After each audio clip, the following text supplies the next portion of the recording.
जानने वाले हैं कि भगवान शंकर का जन्म कैसे हुआ।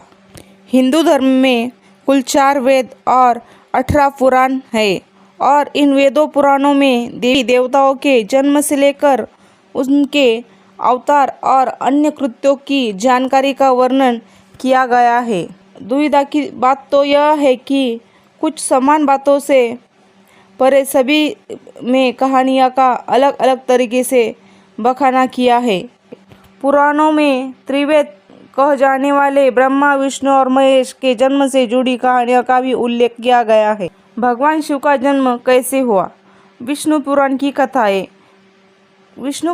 कथाएं कहती है कि भगवान शिव का जन्म भगवान विष्णु के साथ माथे से उत्पन्न हुए तेज से हुआ था। माथे के तेज से ही जन्मे होने के कारण भगवान शंकर सदैव योग मुद्रा में रहते हैं। इतना ही नहीं, विष्णु पुराण में वर्णित भगवान शिव के जन्म की कहानी उनके बालपन का एकमात्र वर्णन है, क्योंकि और कहीं भी उनके जन्म से जुड़े साम्य नहीं पाए जाते हैं। विष्णु पुराण में वर्णित भगवान शिव के जन्म की कहानी कुछ इस प्रकार है कि ब्रह्मा को एक बच्चे की जरूरत थी। अपनी इस इच्छा को पूरे करने के लिए उन्होंने कठोर तपस्या की। उनकी तपस्या के फल के तौर पर एक रोता हुआ बालक उनकी गोद में आ गया। जब ब्रह्मा जी ने इस रोते हुए बालक को देखा तो यह सवाल किया कि तुम रो क्यों रहे हो? इस पर वह बालक बोला कि उसका नाम ब्रह्मा नहीं है, इसलिए वह रो रहा है। इस नन्हे मासूम बालक की बात को सुन ब्रह्मा ने उसे नाम दिया रुद्र। इस नाम का अर्थ था रोने वाला, परंतु बालक रूप में बैठे भगवान शिव तब भी चुप न हुए। इस तरह बालक शिव को चुप करने के लिए ब्रह्मा जी ने 8 नाम दिए थे। वे 8 नाम हैं रुद्र, भाव, उग्र, भीम, शर्व, पशुपति, महादेव और ईशान। यही वजह है कि भगवान शिव इन सभी नामों से भी जाने जाते हैं। शिव जी के जन्म के पीछे की इस पूरी कहानी की बात करें तो था कुछ इस प्रकार। जब संपूर्ण ब्रह्मांड, धरती, आकाश और पाताल जलमग्न था, उस समय ब्रह्मा, विष्णु और महेश के अलावा कोई भी अस्तित्व में नहीं था। उस दौरान केवल भगवान विष्णु ही थे जो जल में शेषनाग पर विश्राम करते हुए नजर आ रहे थे। तभी ब्रह्मा जी भगवान शिव की नाभि से प्रकट हुए और फिर भगवान शिव की उत्पत्ति माथे के तेज से हुई। ब्रह्मा जी ने शिव जी को देखा तो पहचानने से साफ इनकार कर दिया। ब्रह्मा के इनकार से भगवान विष्णु को यह भय सताने लगा कि कहीं शिव जी रूठ न जाए, जिस कारण उन्होंने ब्रह्मा जी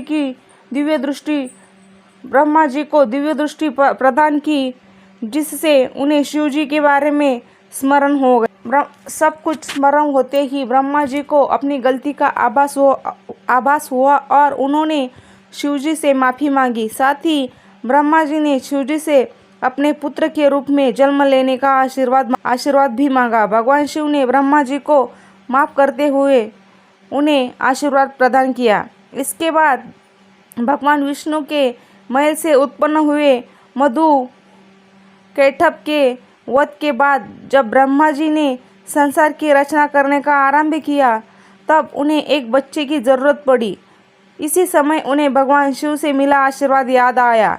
आशीर्वाद को पाने के लिए उन्होंने तपस्या की और एक बालक उनकी गोद में प्रकट हो गया। भगवान शिव के पिता कौन है?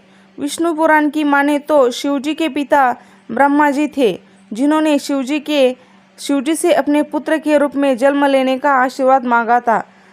फिर समय आने पर सृष्टि के निर्माण के समय शिव जी ने ब्रह्मा जी के पुत्र में जन्म लिया। शंकर भगवान के गुरु कौन थे? भगवान शिव स्वयं इन संसार के गुरु माने जाते हैं, जिन्होंने इस संसार में गुरु शिष्य की परंपरा का शुभारंभ किया था।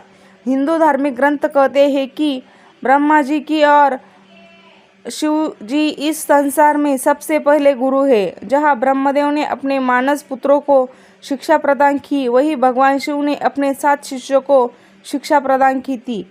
इन्हीं 7 शिष्यों को सप्तऋषियों का दर्जा दिया गया है।